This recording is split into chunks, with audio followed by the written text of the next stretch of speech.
All right, let's talk about a threat that can, well, silently cripple a company from the inside out. Seriously, it's a risk that a lot of folks tend to ignore, right up until the damage is already done. We're talking about internal fraud. So let me ask you something straight up. When you think about the biggest threats to your business, what pops into your head? Is it competition, big market shifts, maybe an economic downturn? And yeah, those are all huge for sure. But what if the biggest threat, the real game changer, is one you're not even looking for?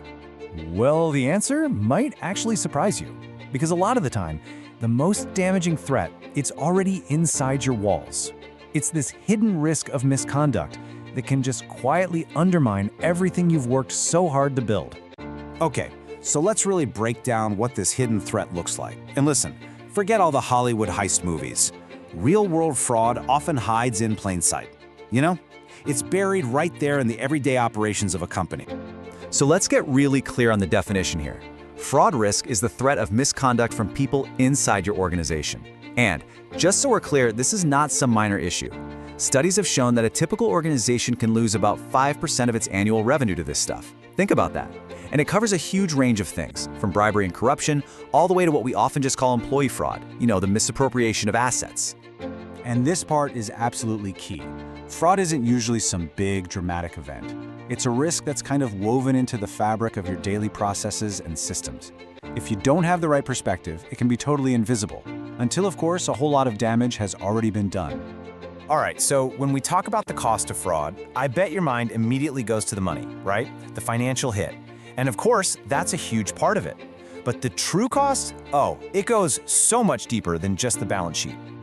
This slide really lays it out perfectly, the two core costs. On one hand, you've got the direct financial loss. I mean, that's the money that is literally just gone.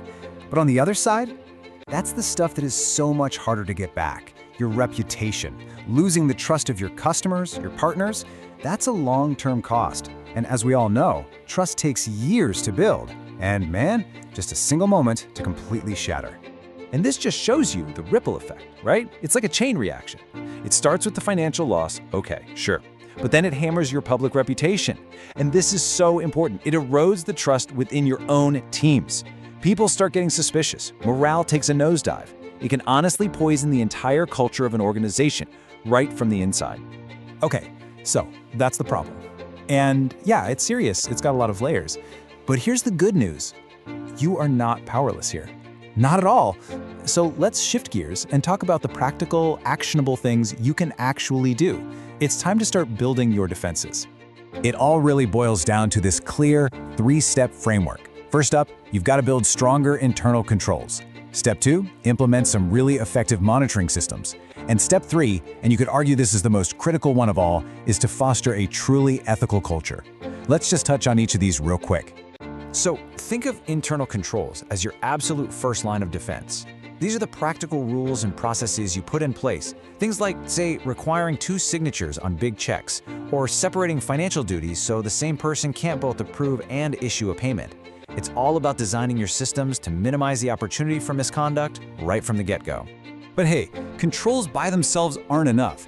You also need active monitoring systems. And this could be anything, really, from regular surprise audits to using data analysis software that can spot weird patterns in expense reports or transactions. The whole goal here is to be proactive, to look for those red flags and catch things before they blow up into a full-blown crisis.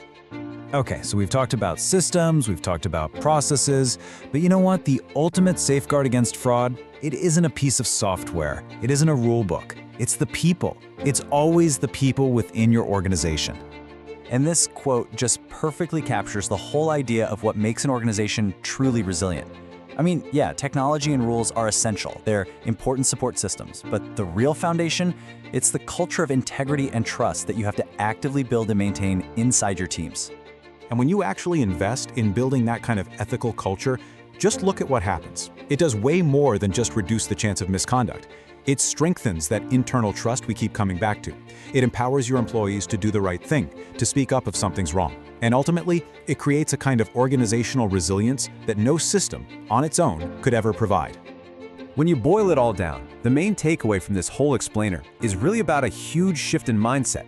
It's about going from a state of being unknowingly exposed to all these risks to being consciously and actively equipped to actually handle them. And that really leaves us with one final, vital question for you to think about. When you look at your own organization through this lens, I'm talking its controls, its monitoring, its culture, would you say it's truly prepared? Or is it unknowingly vulnerable? And the answer to that question, well, that's where the real work begins.